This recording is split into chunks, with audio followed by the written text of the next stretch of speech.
मेफ्टिन sir, रूस आखिर कहां जाकर रुकेगा, वो कहां जाकर मानेगा?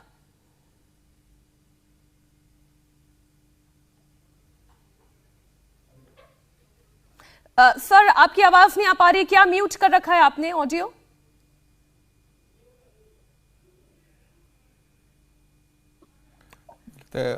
जानी सर से हम बात कर लेते हैं। आपको आवाज आ रही है? जी जी मेफ्टिन सर प्लीज कंटिन्यू। हाँ, मेरा इस पे सोच विचार ये है कि मेरे ख्याल ये तो रुकने वाले नहीं है, ये आगे बढ़ते रहेंगे और वो भी एक टेस्ट कर रहे हैं अपना मतलब नाटो का रिस्पांस।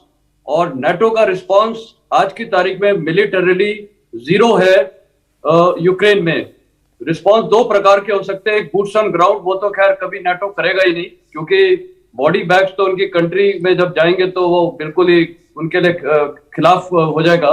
लेकिन दूसरा तरीका होता है कि आप एयर पावर या मिसाइल्स को कुछ मतलब अगर यूक्रेन में नहीं, रशिया में नहीं तो बेलारूस में तो डाल सकते थे। लेकिन जब जीरो रिस्पांस है मिलिटरी, तो आज की तारीख में यूक्रेन तो हताश हो चुका है। अपने यूक्रेनियन प्रेसिडेंट का भी सुना कि ये लड़ाई हम अकेले लड़े हैं, कोई हमारे साथ नहीं है। तो अगर ये चल रहा है तो रशिया के सामने क्या ऑप्शन है? जब कोई सपोर्ट नहीं है तो उनके सामने एक कमजोर एनिमी है जिसको यूक्रेन है। तो उसको संदर्भ में देखते हुए मेरे ख्याल ये इनका इन्वेजन चलता रहेगा और इनका इरादा होगा कि कीव को जल्दी से जल्दी कैप्चर करना, क्योंकि वो राजधानी है। जब राजधानी कोलैप्स हो गई, जब उनके प्रेसिडेंट को आपने पकड़ लिया या तख्ता पलट दिया, तो मेरे ख्याल फिर वॉर इज बीन वन। तो मेरे को लगता है इस लिहाज को देखते हुए तो ये 2-3 दिन के अंदर या 1-2 दिन के अंदर बिल्कुल चीजें बिल्कुल पलट सकती हैं। तो सिचुएशन यही है कि रशिया को कोई अभी रोकने वाला नहीं है, वो तो चलते ही जा रहा है, वाला कोई नहीं है, अनहिंडर्ड है, अनकंटेस्टेड है। तो यही मेरा सोच विचार है और इसीलिए जब तक नाटो का कोई रिस्पांस आपने बताया कि फिलहाल रोकने वाला कोई भी नहीं है यहाँ पर रूस को।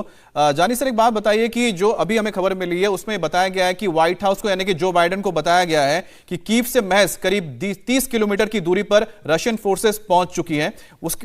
तो इसका मतलब क्या होता है? लेकिन तस्वीरें हम कुछ देख रहे हैं, इसके बाद हम आपके पास लौटते हैं। देखिए ये जो आप तस्वीरें देख रहे हैं कीव के पास की तस्वीरें जहां पर हमें टैंक्स नजर आ रहे हैं, ये T-72 टैंक्स, इसके अलावा आप इन्फेंट्री व्हीकल्स देख रहे हैं जो इस वक्त या तो गार्ड करें, क्योंकि ज्यादातर यूक्रेनियन व्हीकल्स ही लग रहे हैं जो यूक्रेन की सेना की है, जो इस वक्त गार्ड कर रहे हैं अपने कीव के बाहरी इलाके को, क्योंकि सिर्फ 30 किलोमीटर की दूरी पर ही मौजूद है। और अब ये देखिए, ये जो तस्वीर बता रही है कि कीव को बचाने के लिए आखिरी लड़ाई लड़ी जा रही है।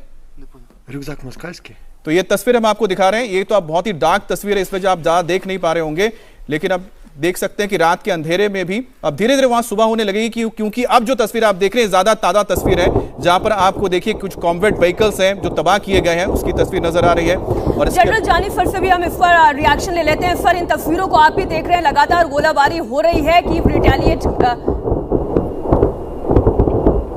देखिए मीनाक्षी, ये जो आवाज जो सुनाई दे रही थी ये मल्टी बैरल रॉकेट लॉन्चर्स की आवाज थी जिसका इस्तेमाल किया जा रहा था। जनरल जानी आप बता रहे थे इन तस्वीरों के बारे में भी और सिचुएशन के बारे में भी।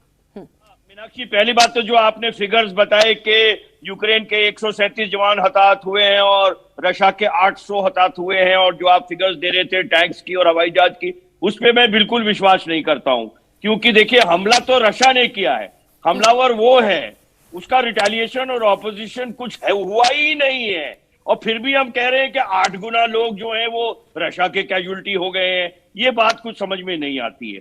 अब रही बात बाइडेन की, देखिए बाइडेन वॉशिंगटन में बैठे हुए पिछले 15-20 दिन से, महीने भर से सिर्फ बातें कर रहे हैं कि इसका नतीजा बहुत बुरा होगा और रशिया को इसकी कीमत चुकानी होगी और हम ये कर देंगे वो कर देंगे। ये जो नेटो के लीडर्स हैं, बोरिस जॉनसन और आपके मैक्रॉन फ्रांस के, ट्रेडू आपके कनाडा के, ये सारे बैठे हुए सिर्फ दिलासा वाले स्टेटमेंट्स दे रहे हैं। इंडिया टीवी हर वक्त हर जगह डाउनलोड करने के लिए सर्च करें India TV news Google play store या ऐप स्टोर पर।